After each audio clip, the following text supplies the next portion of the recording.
تمام تعریفیں اس خدا کے لیے جو لائق حمد ہے۔ آج کا ہمارا موضوع ہے حضرت آدم کا غسل و کفن کیسے اور کس نے کیا، اور آدم نے اپنا جانشین کس کو بنایا۔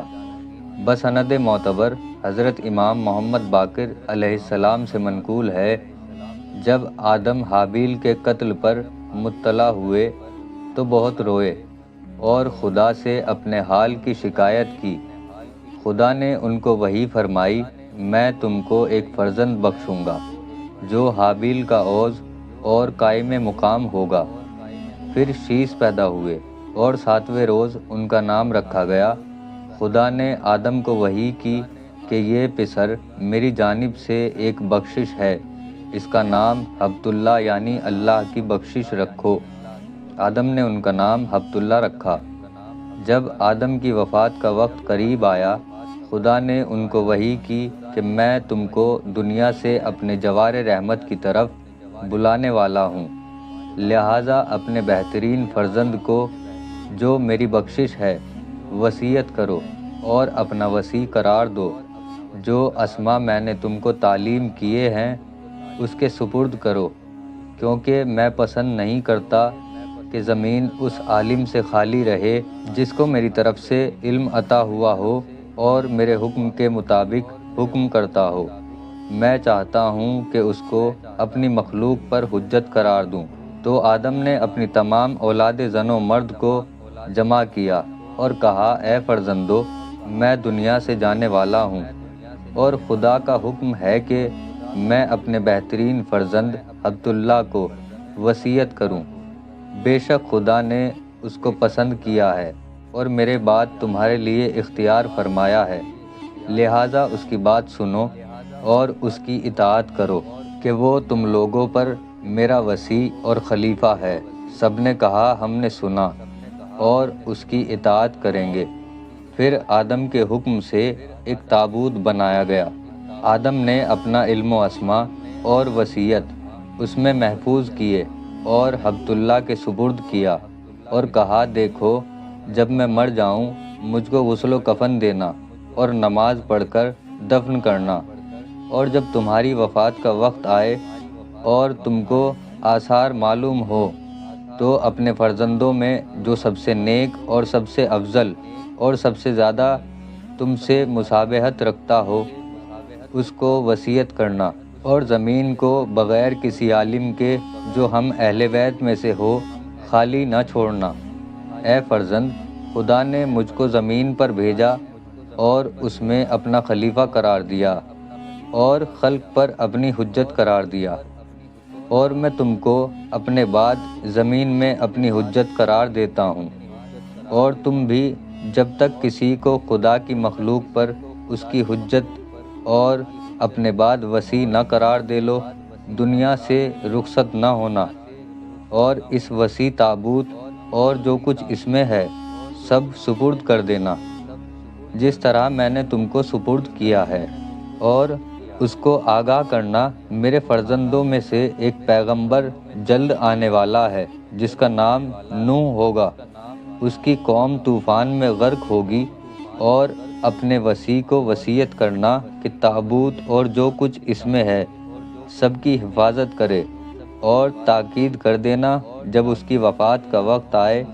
اپنے بہترین فرزند کو اپنا وصی قرار دے، اور ہر وصی اپنی وصیت کو تابوت میں رکھتا جائے، اور ہر ایک اپنے بعد دوسرے کو ان امور کی وصیت کرتا رہے۔ اور ان میں سے جو شخص نوح سے ملاقات کرے اس کو چاہیے کہ ان کے ساتھ کشتی پر سوار ہو، اور نوح کو چاہیے کہ تابوت کو مع تمام اشیاء کے کشتی میں لے جائیں جو اس میں ہو، اور کوئی شخص ان سے پیچھے نہ رہ جائے۔ اے ہبت اللہ اور میرے تمام فرزندوں، قابیل ملعون سے پرہیز کرنا۔ غضب کے جب آدم کی رحلت کا دن آیا اور ملک الموت نازل ہوئے تو آدم نے کہا، میں گواہی دیتا ہوں کہ خدا واحد ہے اور اس کا کوئی شریک نہیں، اور میں گواہی دیتا ہوں کہ میں خدا کا بندہ اور زمین میں اس کا خلیفہ ہوں۔ اس نے مجھ پر احسان کی ابتدا کی اور اپنے ملائک کو حکم دیا کہ مجھے سجدہ کریں، اور مجھے تمام اسماء کی تعلیم دی۔ پھر مجھے اپنی بہشت میں ساکن کیا اور بہشت کو میرا دار قرار اور وطن بنایا تھا، حالانکہ مجھے اس لیے خلق کیا تھا کہ میں زمین میں ساکن رہوں، کیونکہ اس کی یہی مشیت تھی۔ اس نے اپنی تقدیر و تدبیر کے ساتھ یہی ارادہ کیا تھا۔ پھر جبریل آدم کے لیے کفن کے ساتھ حنوط اور تخت جنت سے لائے تھے، اور ان کے ساتھ 70,000 ملک نازل ہوئے تھے تاکہ آدم کے جنازے میں شریک رہیں۔ عبداللہ نے جبریل کی مدد سے غسل دیا اور کفن پہنایا اور حنوط کیا۔ پھر جبریل نے عبداللہ سے کہا کہ آگے بڑھو اور اپنے باپ پر نماز پڑھو اور 75 تکبیریں کہو۔ ملائکہ نے ان کی قبر تیار کی اور ان کو دفن کیا۔ اس کے بعد عبداللہ نے طاعت الہی کے ساتھ تمام اولاد آدم میں قیام کیا، اور جب عبداللہ یعنی شیس کی وفات کا وقت قریب آیا تو اپنے بیٹے کنان کو وصیت کی اور تابوت ان کے سپرد کیا۔ کنان اپنے بھائیوں اور آدم کے فرزندوں میں طاعت خدا کے ساتھ قائم رہے۔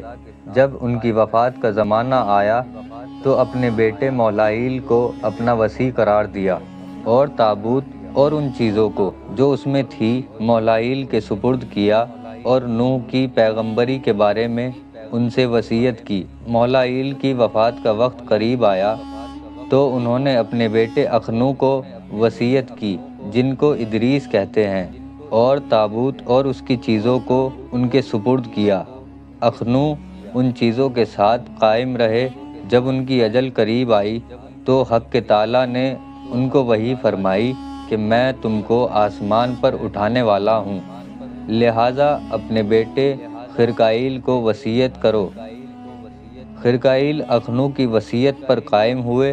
جب ان کی وفات کا زمانہ آیا انہوں نے اپنے بیٹے نوح کو وصیت کی اور تابوت کو ان کے سپرد کیا، اور تابوت ہمیشہ نوح کے ساتھ رہا، یہاں تک کہ وہ اپنے ساتھ کشتی پر لے گئے۔ جب ان کی وفات کا وقت قریب آیا تو انہوں نے اپنے فرزند سام کو وصیت کی اور تابوت اور اس کی چیزوں کو سپرد کر دیا۔